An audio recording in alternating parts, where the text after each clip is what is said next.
التعادل الإيجابي. وهنا نشاهد صاحب السمو الملكي الأمير عبد الرحمن بن مساعد بن عبد العزيز رئيس نادي الهلال. هنا نشاهد الدفع موجود الدفع، والكرة ما زالت بحوزة ياسر القحطاني. جزاء ورادوي الروماني يتقدم يسدد، هدف!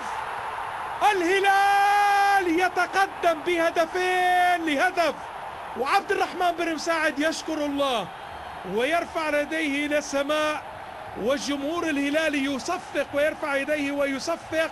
الهلال في المقدمة من جديد بهدفين مقابل هدف واحد لفريق أهل دبي اللي لعب مباراة طيبة جدا، وخاصة في شوطها الثاني، وأضاع فرص وصد القائم الأول هدف والقائم الثاني الكرة الثانية. وهنا الهلال يحصل من ضربة جزاء صحيحة 100%، يحصل على هدف التقدم، ويتقدم الهلال بهدفين مقابل هدف واحد، هدفين للهلال.